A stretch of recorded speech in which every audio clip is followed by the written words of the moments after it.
17 avril. Tout de suite, un nouveau Flash Info, 7 minutes pour tout savoir sur l'actualité du Grand Lille.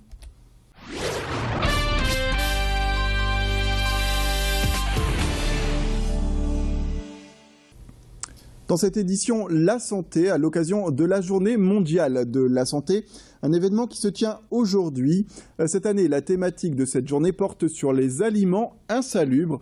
Selon l'Organisation mondiale de la santé, 200 aliments contiennent aujourd'hui des bactéries, des virus, des parasites ou des substances chimiques responsables de plus de 200 maladies pouvant aller jusqu'au cancer.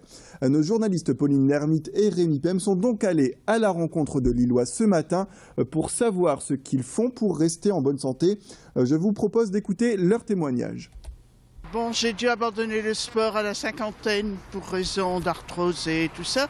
Et là, je vais recommencer tout doucement. Le travail, c'est très bon pour la santé. Rien de spécial, je le suis. Je vais dire que c'est un don de la nature. Oui, en tant que retraité, toujours débordé, mais tout va bien. Déjà, j'essaie de manger sainement, de la salade et tout, et beaucoup de légumes, et j'ai arrêté de fumer. Ça va faire 2 mois dans quelques jours. J'essaie de manger sain aussi ou équilibré, c'est-à-dire que je vais avoir tendance à choisir des aliments bio par exemple et pas forcément aller dans des fast-foods. Je cuisine moi-même, enfin ce genre de choses. Et quand j'ai le temps, du sport. Mais bon, c'est pas toujours. Voilà, c'est plus dans l'alimentation en fait que je vais faire attention. Cap sur un projet qui pourrait faciliter la vie des travailleurs de la métropole.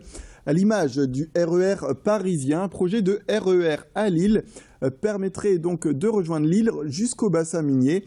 Ce projet est en cours depuis 2010 et en 2025, si tout se passe bien, le train permettra de relier Arras et Cambrai au sud et Armentières et Courtrai en Belgique au nord. L'objectif est de désengorger l'autoroute A1 durant les heures de pointe, mais un tel projet nécessite de donner la parole au plus d'habitants possible.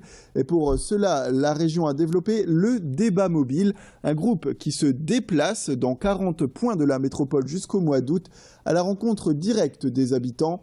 Ce matin, ce groupe était à l'Imaginarium de Roubaix pour rencontrer donc des habitants. Une rencontre pleine de surprises car au lieu des traditionnelles réunions, l'idée du débat mobile est d'aller faire parler les résidents sous la forme de jeux.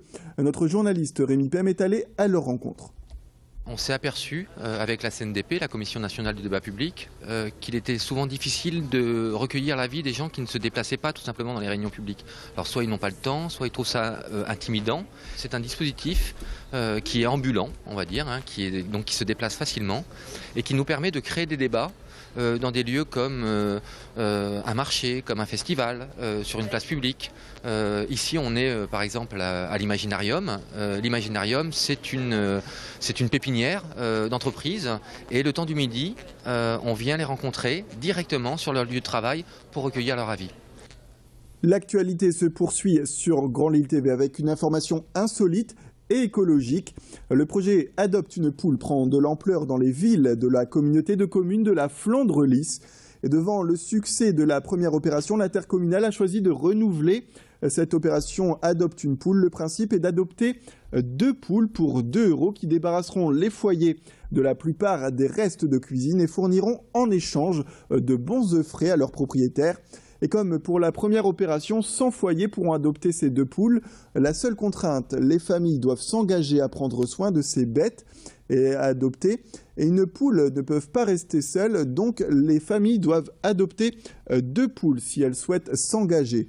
Notre journaliste Pauline Lermite est allée à la rencontre de la famille Chrétien, propriétaire de 2 belles cocottes depuis le 14 novembre dernier, l'occasion de recueillir leurs témoignages. On avait quelques dépendances et mon mari leur a aménagé donc un petit poulailler avec donc leur petite porte qu'on peut ouvrir et fermer pour les laisser sortir à leur guise. Et voilà, elles sont très bien. C'est pas plus d'entretien qu'avoir un gros chien ou quelconque animaux. C'est-à-dire que bon, oui, effectivement, il faut nettoyer leur poulailler. Comme tout animal, forcément, ça fait un petit peu de déchets, c'est normal. Mais bon, c'est pas si contraignant que ça. On termine cette édition avec une petite société roubaisienne qui fait de plus en plus parler d'elle. Il s'agit de Tripix, spécialisé dans la réalisation de courts-métrages, de web-séries et de films institutionnels.